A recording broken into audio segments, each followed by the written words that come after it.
8월 셋째 주일 일부 예배 다 같이 사도신경 고백함으로 시작하겠습니다.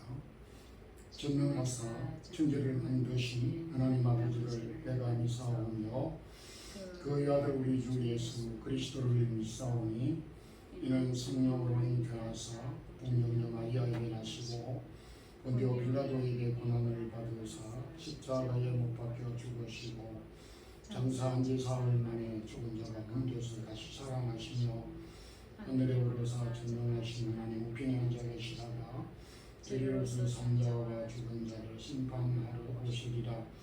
성령을 믿사오며 거룩한 공회와 성도가 서로 교통하는 것과 죄를 사하여 주시는 것과 몸이 다시 사는 것과 영원히 사는 것을 믿사옵나이다. 아멘. 8월의 폭염과 더위가 혼대서 지난 주간 또 지난 시간 저희들을 지키시고 이날도 귀한 성일을 기억하여 주 앞에 나와 예배드리게 하심을 감사합니다.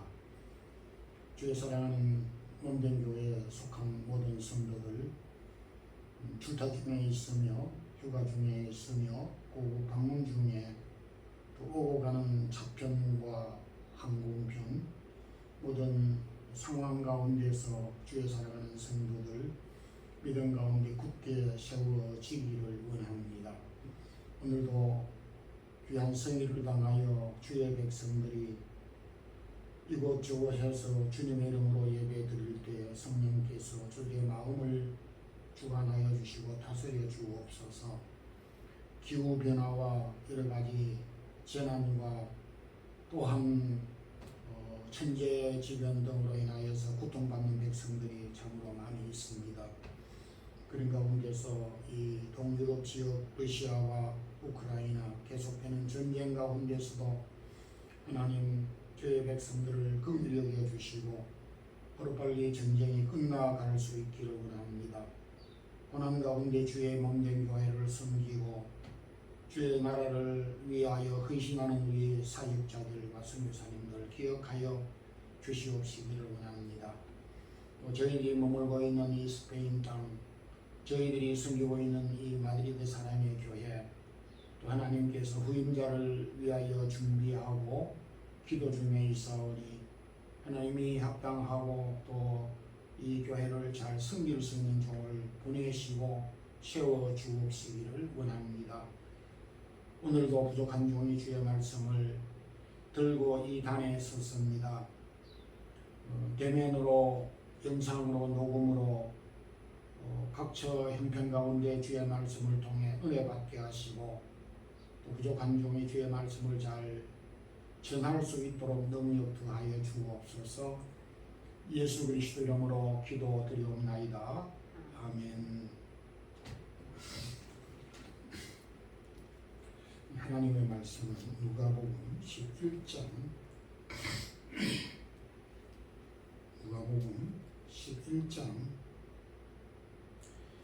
23절부터 26절까지 봉독하도록 하겠습니다. 나와 함께 하지 아니하는 자는 나를 반대하는 자요 나와 함께 모으지 아니하는 자는 해치는 자니라. 더러운 귀신이 사람에게서 나갈 때에 물 없는 곳으로 다니며 쉬기를 구하되 얻지 못하고 이에 이르되 내가 나온 내 집으로 돌아가리라 하고 가서 보니 그 집이 청소되고 술이 되었거늘 이에 가서 저보다 더 악한 귀신 7을 데리고 들어가서 그하니 그 사람의 나중 형편이 전보다 더 심하게 되느니라. 아멘. 우리 한국 통계청에서 지난 2022년 한국에 방치되어 빈집으로 남아있는 집이 무려 150여만 채 된다고 하였으며 또 중국은 우리가 상상할 수 없을 정도로 8천에서 1억 정도의 빈집이 방치되어 있다고 하였고, 또 가까운 일본에는 1000만 채 집의 빈집이 방치되어 있다. 그렇게 통계 자료로서 보도한 바가 있습니다. 빈집의 의미가 어떤 뜻인지는 정확하게 제가 알 수 없지만은 시간이 흐를수록 빈집이 많이 증가되고 있다라고 하는 사실입니다. 오늘 이 본문은 우리 주님께서 사람의 마음을 빈집의 비유를 통해서 우리에게 교훈을 주시고 계십니다.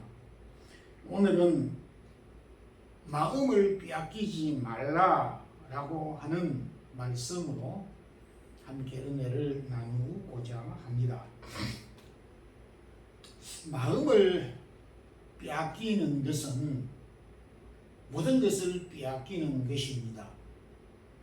우리가 알고 있는 대로 축구를 비롯한 모든 경기, 운동에서 공을 빼앗기면 그 경기에서 패하게 되는 것처럼 사람에게 있어서 가장 중요한 마음을 빼앗기면 모든 것을 빼앗기고 이렇게 되는 것이므로 마음을 빼앗기지 않아야 한다라고 하는 교훈을 주셨습니다.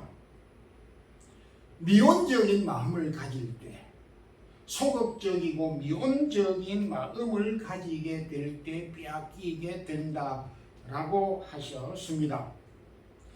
23절에서 미온적이고 소극적인 마음이 얼마나 위험한가를 기술을 하고 있는데, 나와 함께 하지 아니하는 자는 나를 반대하는 자요, 나와 함께 모으지 아니하는 자는 해치는 자다. 모으지 아니하는 자는 해치는 자다. 즉 관망하고 머뭇거리고 소극적이고 미온적인 것은 그냥 미온적인 것이 아니라 아주 반대하고 해치는 적극적인 결과의 말씀을 하고 계십니다. 우리가 살고 있는 이 유럽 안에 벨기에, 네덜란드, 룩셈부르크를 베네룩스 3국이라 그렇게 칭합니다. 베네룩스 3국은 역사적으로 소국가이므로 강대국인 로마와 프랑스, 스페인 등지로부터 지배를 받아왔습니다. 그런 가운데서 생존을 위하여서 이 작은 나라들이 취한 태도는 중립국을 택하였습니다. 생존을 위하여서 고민하면서 선택한 것이 중립국이었는데 혜택을 본 경우도 있었습니다만은 1차 세계대전 때 중립국이니까 우리는 이 편도 저 편도 가담치 않고 중립국이라고 선언을 했음에도 불구하고 가까운 독일이 가장 먼저 벨기에를 침공하였고, 2차 세계대전 때는 베네룩스 3국을 가장 먼저 점령하고 난 다음에 2차 세계대전을 일으켰습니다. 베네룩스 3국은 이 중립국이 가장 안전한 태도라고 생각을 하였지만 그것이 아니구나라고 하는 것을 뒤늦게 깨닫고는 이런 실패를 경험하고 최대의 공격은 최대의 수비다 라고 하는 그런 전술과 같이 적극적인 전술로 바꾸었습니다. 이를테면 이 베네룩스 3국은 가장 먼저 2차 세계대전 후에 가장 강력한 북대서양 조약기구에 스스로 능동적으로 가입하였습니다. 또한 유럽에 있는 여러 연합기구들을 아주 적극적으로 유치를 하였는데 벨기에 브뤼셀은 유럽 연합의 수도가 되었고 룩셈부르크는 유럽 법원을 유치하였고 네덜란드는 헤이그의 국제사법재판소로 설치하게 됨으로써 국제사법의 수도가 되었습니다. 근래 러시아가 우크라이나, 폴란드를 위협을 하면서 북유럽에 있는 핀란드가 굉장히 위협을 느끼게 됐습니다. 그전에는 우리가 중립국이다 이렇게 하면서 나토에 가입을 원치 아니하였습니다. 그런데 금년 2023년 4월달 불과 몇 개월 전에 나토에 스스로 가입을 하여서 회원국이 되기도 하였습니다. 이처럼 미온적이고 소극적인 상태가 안전한 것이 아니라 굉장히 위험한 것이다라고 하는 것을 정치 역사에서 교훈을 해주고 있습니다. 사내들인 공회원이요, 예수님의 시체를 장사한 아리마대 사람 요셉은 그는 사내들인 공회원으로서 있었지만은 처음은 예수님의 제자인 줄 아무도 몰랐습니다. 다시 말해서 그는 숨어있는 예수님의 제자였습니다. 숨어 있었던 이유는 그가 예수의 제자가 확인될 때에 그가 출교를 당하고 그 사회에 발을 붙일 수 없었기 때문에 숨어 있을 수밖에 없었습니다. 굉장히 미온적인 그런 예수님의 제자였습니다. 그런데 예수님께서 십자가를 지시고 그가 예수님의 모습을 본 이후 그의 태도는 완전히 달랐습니다. 십자가에 달리신 예수 그리스도를 통해서 저분이 바로 예수 그리스도이시고 하나님이 보내신 메시아이시다라고 하는 사실을 확인한 후 그가 숨어있는 제자로 더 이상 머물 수가 없었으며 사내들인 박해나 출교조차도 두려워하지 아니하고 자신이 담대하게 예수님의 제자인 것을 드러냈습니다.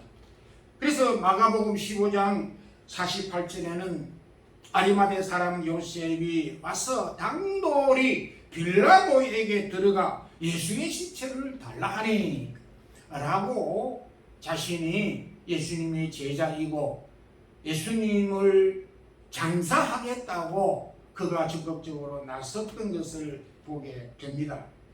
참 우리의 삶 가운데서도 예수 믿는다라고 하는 것이 오늘 공동체 사회에서 직장에서 때때로 우리가 손해와 불이익을 당함으로 인하여서 예수 믿는 정체를 드러내지 못하고 미온적이고 소극적인 태도를 취할 때가 있습니다. 그렇지만 그것은 결국 우리가 예수님을 부인하게 되고 예수님을 모른다 하게 되는 결과까지 이르게 된다라고 하는 사실을 보여주고 있습니다. 부모가 자녀를 낳는 것이 쉬운 일이 아닙니다. 그렇다고 해서 부모가 자녀를 낳는 것만으로서 부모가 해야 할 일을 다 했다, 그렇게는 말할 수가 없습니다. 부모가 자녀에게 이것은 하지 말고 저것은 하지 말라라고 하는 것만으로 교육을 다 했다라고 말할 수가 없습니다.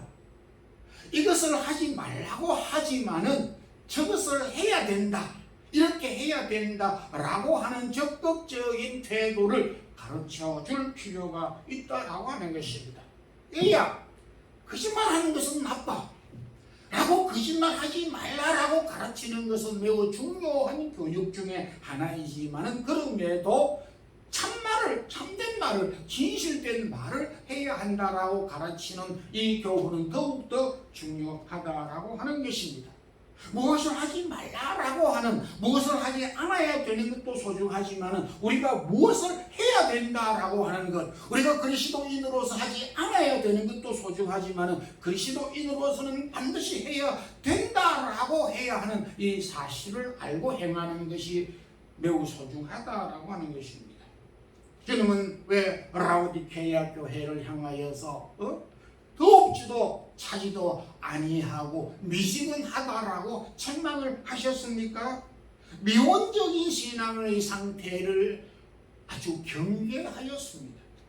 주님은 마태복음 11장 12절에 천국은 침노하는 자가 빼앗느니라 적극적으로 우리에게 교훈해 주었습니다.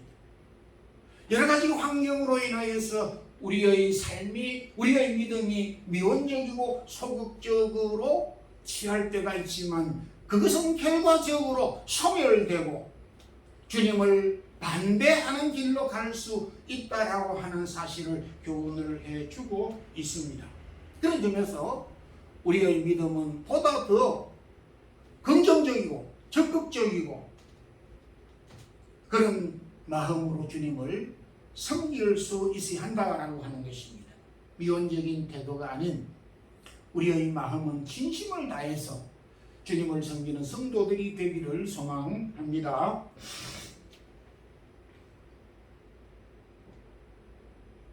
마음을 방치하게 되면 빼앗기게 되는 것입니다.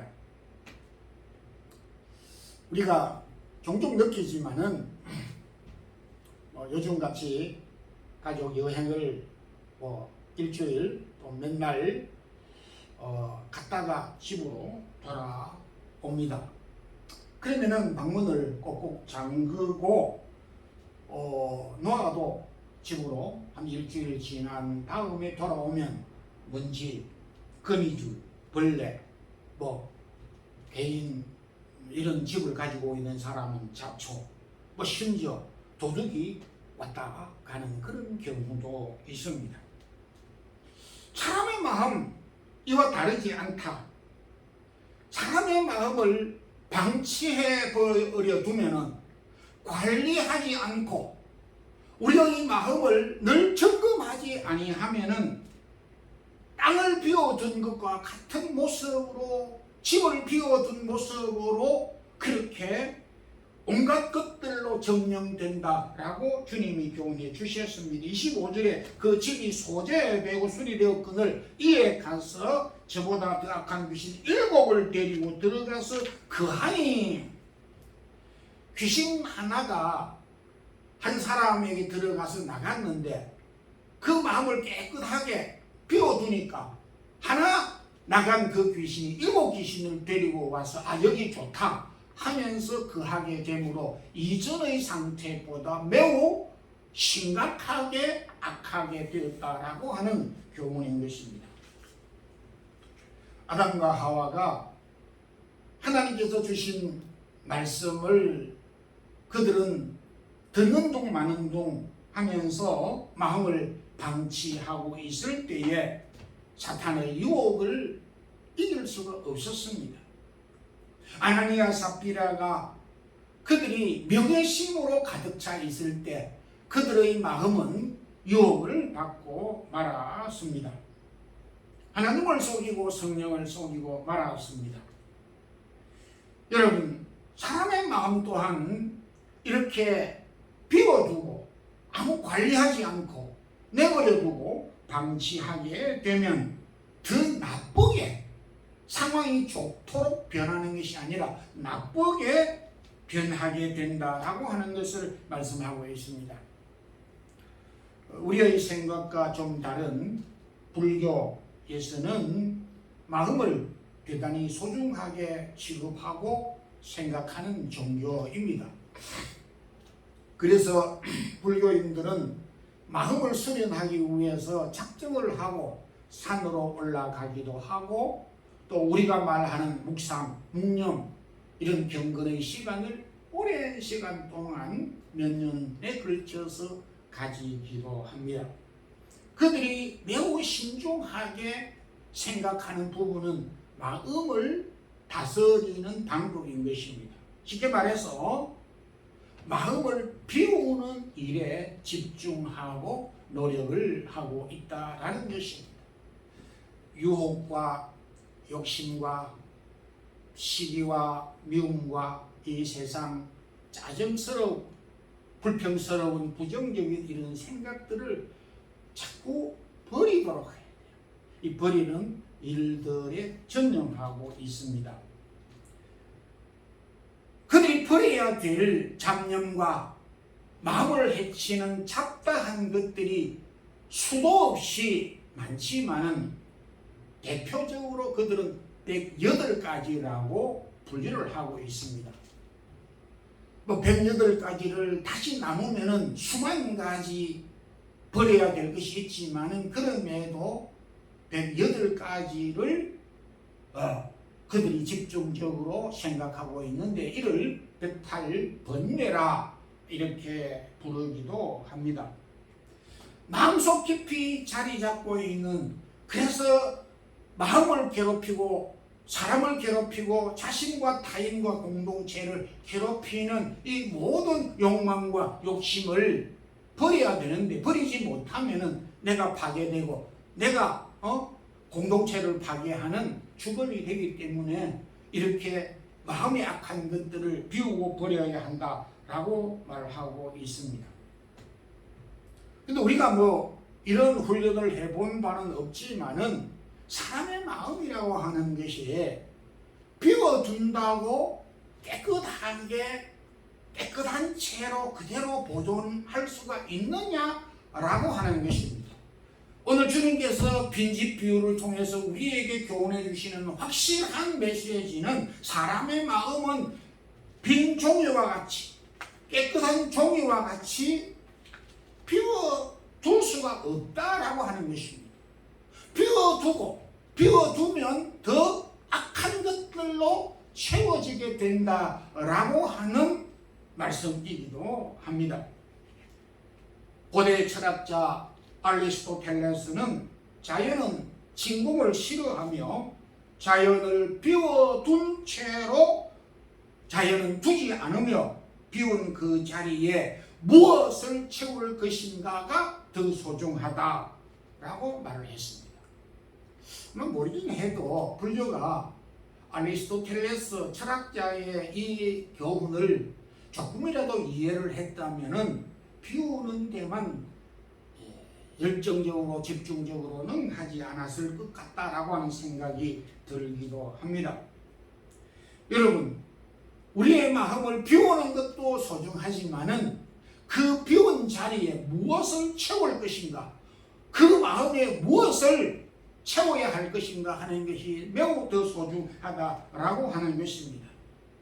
그래서 바울은 에베소 교회에 보낸 편지 가운데서 에베소서 4장 22절 3절에서 유혹의 욕심을 따라 썩어져가는 구석을 쫓는 옛사람을 벗어버리고 새사람을 입으라 이렇게 말씀했어요. 옛날 습관, 옛날 그 욕심스러운 유혹과 욕심을 버리는 일이 매우 소중합니다. 그런데 버리는 것만으로 끝나서 안 되고 그 버린 자리에 새 사람, 그 반대되는 새 사람을 채워 넣어야 한다라고 하였습니다. 4장 25절에는 거짓말을 버리고 참된 말을 하고 이렇게 했습니다. 앞서 제가 말씀을 드렸듯이 거짓말하지 않는 것도 매우 소중하지만은 거짓말하지 않겠다라고 하는 그 생각과 더불어서 참되고 진실되고 옳고 교훈이 되고 격려가 되고 위로가 되는 말을 하는 것이 더 소중하다라고 하는 것입니다. 28절에는 도둑질을 하지 말고 도적질을 하는 대신에 선한 일을 하며 라고 했습니다.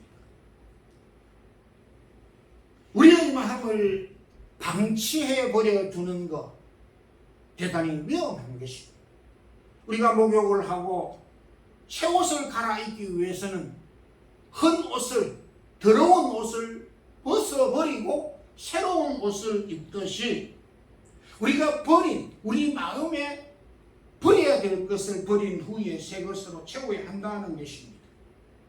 우리의 마음을 방치하는 것보다 더 나쁜 것은 없으며 우리의 마음에 옛것을 버려버리고 욕심을 벗어버리고 옛사람을 벗어버리고 거짓을 벗어버리고 악한 일을 벗어버리고 선한 일을 유익한 말을 악의 생각을 버리고 성령의 생각으로 하나님의 것으로 채우며 사는 우리 성도들이 되기를 소망합니다.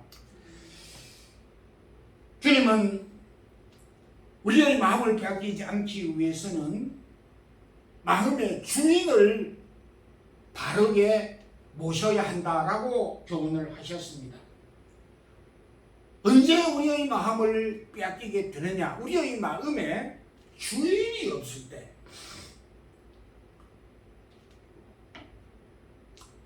주인이 없을 때 그 집은 대단히 위험하듯이 우리의 마음 역시 마음에 주인이 없을 때에 그 마음은 쉽게 무너지고 빼앗기게 되는 것입니다. 24절에 내가 나온 내 집으로 돌아가리라.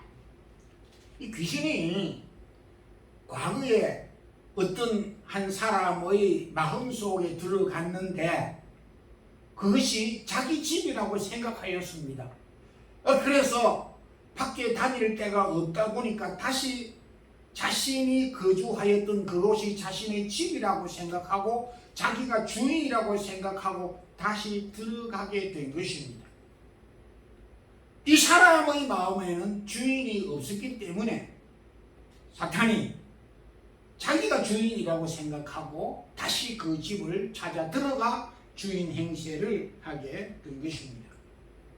여러분, 우리 마음에 주인이 없을 때에 우리의 마음은 악의 권세의 놀이터가 되고 악의 도구가 될 수밖에 없다라고 하는 것입니다.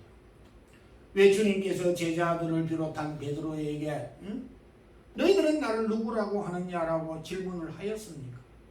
그 중에 베드로는 저는 그리스도시에 살아계신 하나님의 아들입니다라고 고백을 하였을 때에 예수님은 매우 칭찬을 하였습니다.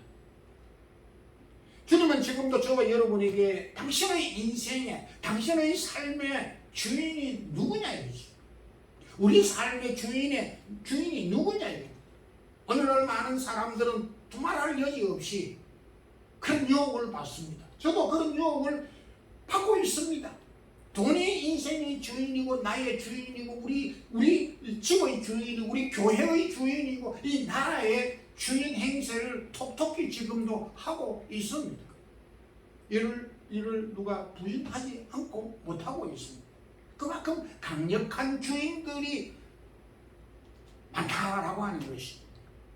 주인 아닌 것들이 주인 행세를 하면서 우리의 마음을 투장하고 주인 노릇을 하고 있는 이 현실 속에 저와 여러분이 살고 있는 것입니다.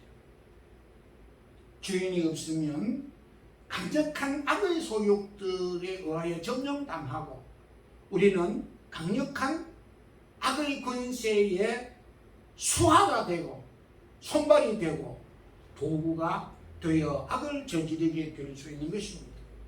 이런 이유 때문에 바울이 기도할 제목들이 너무 많았지만은 에베소 교회에 보낸 편지 가운데 에베소서 3장 17절에 그리스도께서 에베소 교회 성도들의 마음에 계시게 하옵시고 라고 이런 기도를 하면서 당부를 하였습니다. 에베소 교회 성도 여러분, 제발 여러분들의 마음속의 주인은 예수 그리스도이십니다. 예수 그리스도가 여러분들의 주인입니다. 주인 되신 예수 그리스도를 바르게 모셔야 합니다 라고 그렇게 기도하고 교훈해 주신 것입니다.